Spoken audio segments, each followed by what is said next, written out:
Hi అండి, welcome to my channel. ఈరోజు మన ఛానల్లో పిల్లల కోసం హెల్దీగా మునగాకు కరివేపాకు పొడిని సింపుల్గా ఎలా తయారు చేసుకోవాలో చూద్దామండి.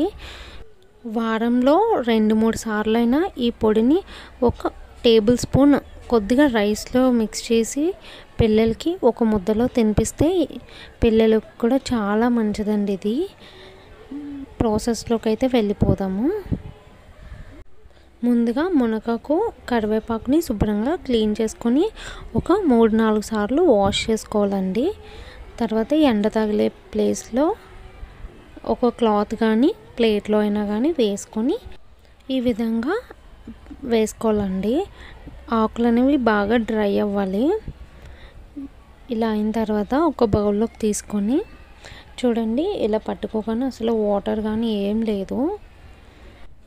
తర్వాత స్టవ్ ఆన్ చేసి ఒక గిన్నె పెట్టుకొని 1 టేబుల్ స్పూన్ ధనియాలు, 1 టేబుల్ స్పూన్ జీలకర్ర, ఒక హాఫ్ ఎండుమిర్చి అయితే వేసుకోవాలండి.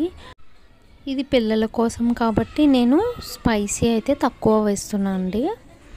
మీకు కావాలంటే వేసుకోవచ్చు. ఇలా డ్రై రోస్ట్ చేసుకున్న తర్వాత ఒక ప్లేట్లో తీసుకొని అదే గిన్నెలో 1 టేబుల్ స్పూన్ ఆయిల్ యాడ్ చేసుకొని దంచుకున్న వెల్లుల్లి యాడ్ చేసుకొని కొద్దిగా ఫ్రై అయిన తర్వాత వాటిని ఒక ప్లేట్లో తీసుకొని ఇందాక డ్రై చేసి పెట్టుకున్న మునగాకు కరివేపాకుని యాడ్ చేసుకోవాలండి. ఒక 2 నిమిషాల పాటు ఫ్రై చేసుకొని ప్లేట్లో తీసుకోవాలండి.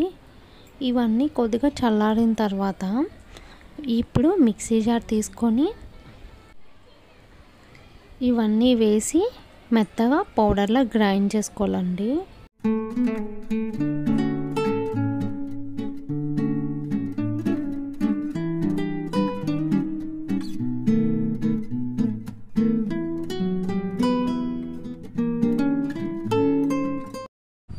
కొద్దిగా గ్రైండ్ అయిన తర్వాత హాఫ్ టేబుల్ స్పూన్ సాల్ట్ని యాడ్ చేసుకొని మెత్తగా పౌడర్లా గ్రైండ్ చేసుకోవాలండి.